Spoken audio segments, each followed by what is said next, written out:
The Army is a very unique, how do you say this? It's a very unique framework, organization, because legally you're required to serve.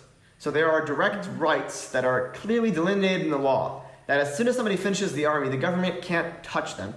They're completely off limits. So you're a civilian. And this is to safeguard government tyranny. That they can't turn to you and say, come back and serve again when you already did your duty. If they want to have you come serve again, you'll have to be a reservist. Now, reservists get paid fairly well. They have all kinds of, insurance benefits. Their job gets replaced if they lose it.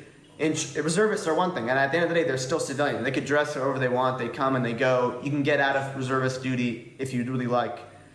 Coming in and being an officer means as if I never did my mandatory service.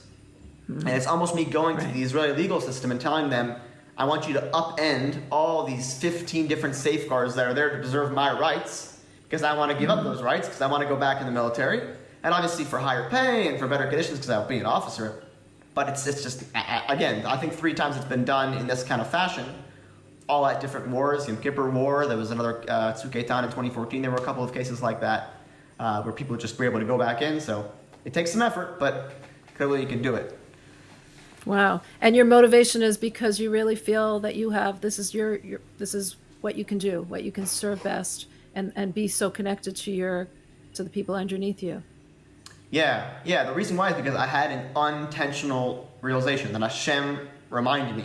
And I don't mean this in any kind of spiritual hulu kind of way. I mean, I was literally served on a plate in front of me the realization I might want to go do other things right now, and I might want to go to other special operations units that are more specialized and smaller.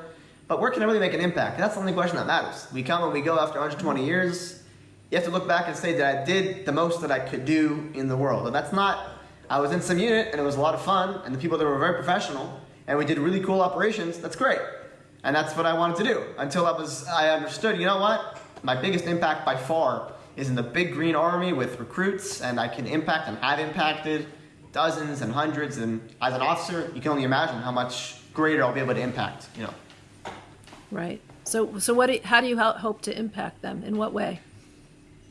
Well, we could start with the most, I think, first and foremost thing that's on my mind, which is the current storm going on in the country of Haredim and religiosity.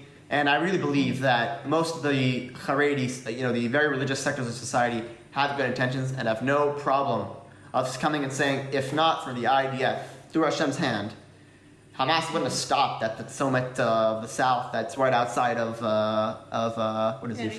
Not in Abdul. Yeah, they wouldn't have stopped at those checkpoints where the army finally stopped them. They would have been in Kiryat Gat, they would have came to Beersheba, they would have came up to Modin, Jerusalem. It wouldn't have stopped. That was their plan. I mean, we saw maps when we were there in Be'eri, myself, and you take the maps out of their vests and they've got the plan laid out. So they understand that the army is needed, they understand that service is needed, they understand that there's a physical ishtadlut, a physical attempt and exertion that's needed in order to succeed. But they have legitimate concerns about my son or my daughter, but my son will go into the military and will come out maybe stronger, maybe tougher, maybe with some good friends, but without his kippah, without his tzitzit, without his values. And there's no reason it should be that way. There's no reason it has to be that way. And so my first and foremost is to continue my work of proving that there's zero reason you have to give up your religious and national identity. They don't need to collide. You could be proudly supporting your country and your nation, whatever else you'd like, whatever motivates each person to come join. And you can still do the holy work, and it's a mitzvah, of coming and defending Jewish lives. And in Gaza, you can make kiddush over a cup of tea if you have one, or if you don't, it's pikuach nefesh. You don't have to lose your religious identity throughout the military. That's my first and foremost mission, but I think most of all is, like I said, what's lacking is not numbers. What's lacking is I don't want to call it care. It's almost accusing to say other commanders don't care about their soldiers.